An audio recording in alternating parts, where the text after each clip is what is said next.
away games and all but one final. Play on, play on.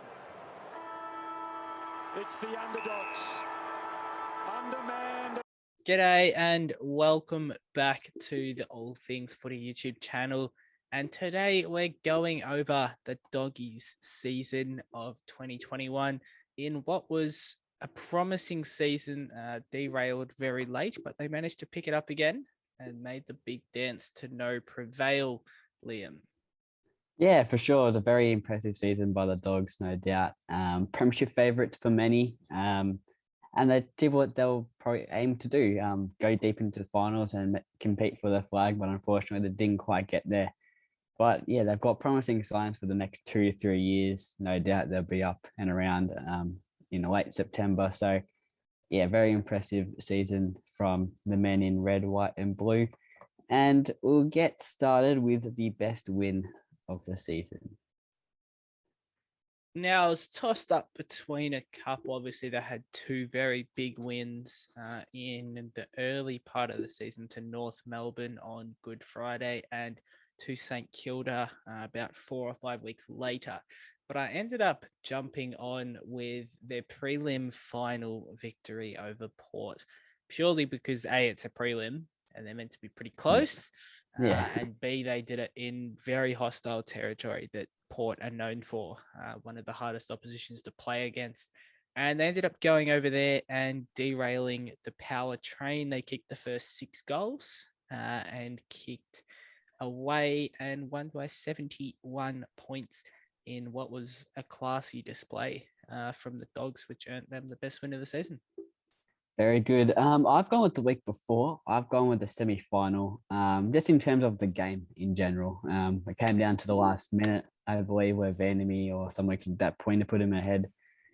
It was just a great game to watch, and Bailey Smith's goal was probably what highlighted it. Running towards the boundary on the left, hard as it is, and to do it in that clutch of a moment with about 3 minutes to go to put him up that got my best win of the season. But it was very close. Along with your preliminary final victory too. Very good. Now, on to the sour moment. What was their worst loss of 2021? I believe we both had the same thing. I've gone with round 22, where they travelled down to Launceston and they took on the Hawks. A win and they got the minor premiership, but they did everything, but they went down by 27 points, kicked just the 5 goals.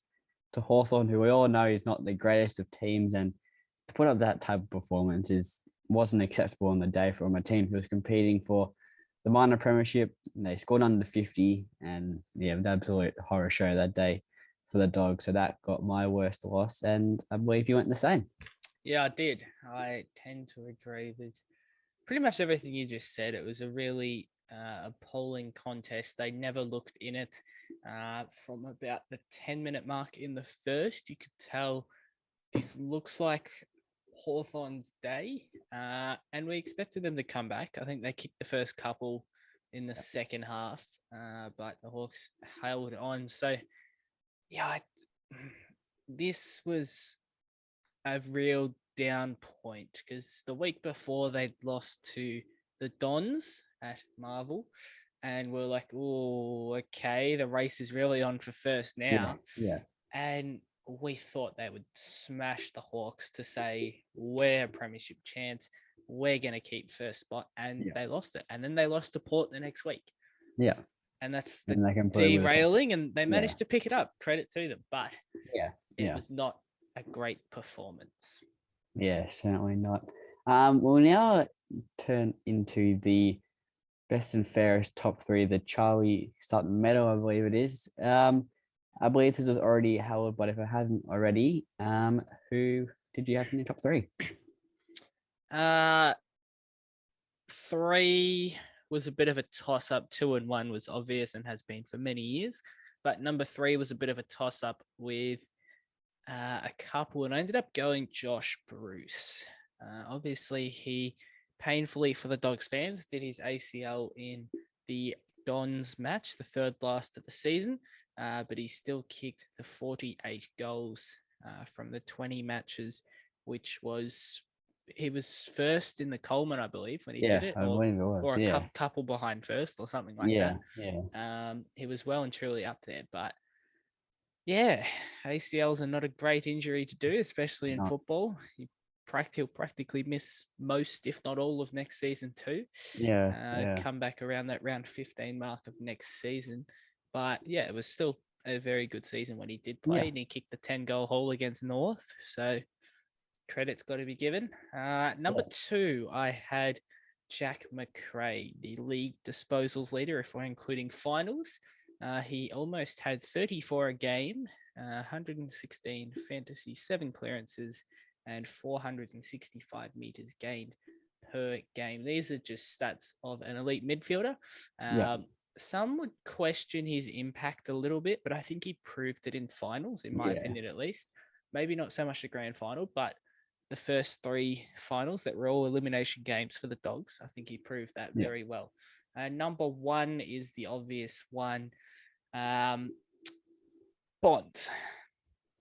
Where do we He start? was my Brownlow medal pick. Didn't happen, but he still had an incredible season. He's a front runner for Brownlow again next year.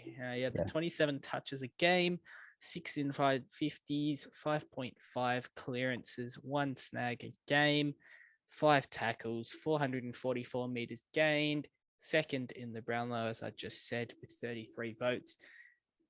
There is endless stats on him. He is an incredible athlete and an incredible player. So he's obviously going to take my Charles Sutton medal. Very good. I went with the same 1 and 2 as you said. It was very obvious. We probably knew it from about halfway through the year. But at number 3, I've gone with Bailey Dale. Probably a player who you didn't expect to have such a good season, but he got the All-Australian nominee, 24 touches, about the 4 score involvements a game. He was just another great player for the Dogs this year. Off halfback, I believe he just did his job. Came around the packs, got the clearance kick, and he was just absolutely elite, and that's why he gets in at number 3 for me. Very good. Now, moving on to their most surprising player. I think you had a little bit of trouble with this one. Who stood out or who didn't stand out for the Dogs this year? The most surprising player, I've gone with Aaron Norton, Mr. Astronaut. Kicked the 47 goals from the 25 matches. That's up 32 from last year, I believe. And he just came in and took the league by storm. Him and Joshua Bruce every week were absolutely dominant. The 2 bigs, the way he protects the ball in the air when he goes up for those marks is one of the best we've seen in recent years. He just protects it so well, and 9 times out of 10, if he's taking hangers, he's going to come down with the ball. So, that's why he got my most surprising player. And who'd you go with? I went the same. As you said, the 47 goals is very good for a key forward. And a little bit of a funny stat. In his first 3 seasons at the club, debuting in 2018, so 18, 19, 20, he only kicked the 49 goals. So in 2021, he kicked 2 less goals than he has for his whole career beforehand, which is bit of a funny stat. So, yeah. Yeah, very good. What do you think they need to do next year? We know they've added some players and they've lost some in this trade period in the last few days, but what do you think they need to do? Keep it the same, I'd say. I think that's the easiest way to put it. Just run it back. They have a premiership-ish list. Yeah. Obviously, Norton's going to continue to develop, so there's their key forward. You got guys like Bailey Dale continuing to develop. Bont's just on another level. McRae, Dunkley, Treloar. They're an elite team. I think, just keep it going. I don't actually know what else to say other than that. Yeah. I believe I agree with you. I think it's run it back. They've also got rid of Lewis Young, but they added in Tim O'Brien today. So, kind of win-win there. win or lose, sorry. So yeah, I feel like just run it back. They're gonna be premiership contenders again next year. I believe they'll make another deep finals run, if not make the grand final again. I think I predicted that they'd make the grand final again, so I wouldn't be surprised if they finish, top two again. And yeah, it's another stellar season probably coming up next year, you'd think. Very good. Now, for 2022, where do you think they'll finish? If you haven't seen our video from Tuesday evening, go check that out with our 2022 full ladder predictions pre-trade period. So where do you think they're going to finish since that video? I still got him in second. I think I put him in second. I doubt they drop out of the top four unless they, lose three in a row like they did this year at the back end. But I feel like they'll be in around the top four again. They'll get that double chance, and yeah, I've got him in second for my predictions. And where do you go? Yeah, I had him in third per the predictions video, so I'll stick with that.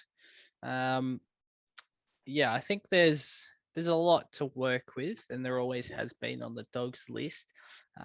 They are going to be competitive for a few years to come yet while Bond is still around.